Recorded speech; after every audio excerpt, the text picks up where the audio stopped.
I give the floor to the distinguished representative of the Russian Federation.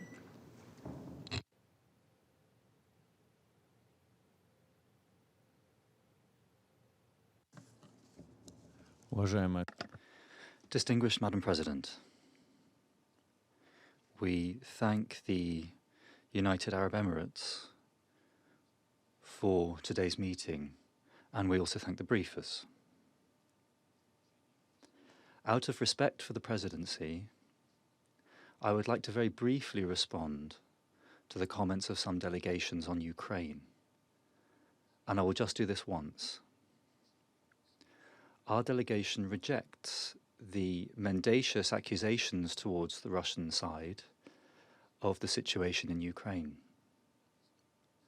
Finally, the Western media is beginning to pay attention to the news that is not beneficial to the West, in particular to the secret biological laboratories in Ukraine. It's also become public that there are monstrous plans in Ukraine with regard to Donbass. These and other news items might be investigated by the international community and will show what is actually happening. And certainly we are grateful to colleagues from Ireland, although we don't agree with their other assertions, for the encouragement to establish humanitarian corridors. Now returning to our agenda. We share what is stressed in the concept note, namely that it is important that we don't allow double accounting of the financial resources earmarked for various ends.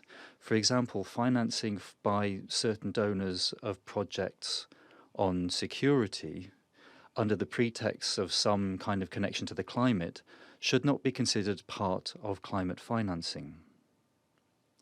Otherwise, developing countries may find that their accounts are short of the resources they've been promised, even if on paper the donor commitments have allegedly been fulfilled.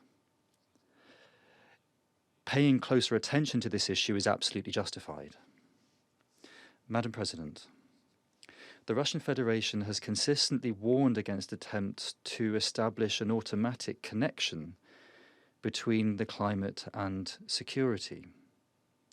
We don't want to divert the Security Council's attention away from the true, deep-rooted causes of conflicts in the countries on its agenda, or to turn the climate issue into a political question. I note that the proposal on the Security Council resolution on the climate and on climate security in December last year wasn't supported by 80 states.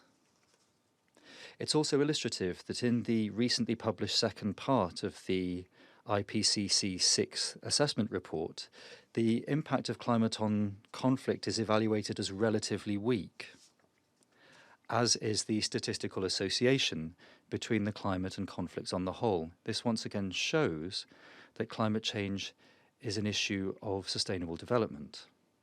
At the same time, there are clear shortcomings in adaptation measures. And here we respond to your questions that you put in the concept note. This has repeatedly been indicated by the UN Secretary General. According to the IPCC, as a result of climate change, we are continuing to see more frequent and intensive extreme weather events in various parts of the planet, more destructive forest fires, tropical cyclones, droughts, floods, and rising sea levels. All of this requires urgent efforts for adaptation and also to overcome loss and damage, in particular in the most vulnerable countries. In this connection, we encourage the development of solutions on the financial and technological assistance to developing countries in the framework of the FCCC. This is the main body for this issue, and also for the establishment of donor assistance directly and through the UN's development system, consistent with their mandates. Thank you very much. I thank the representative of the Russian Federation.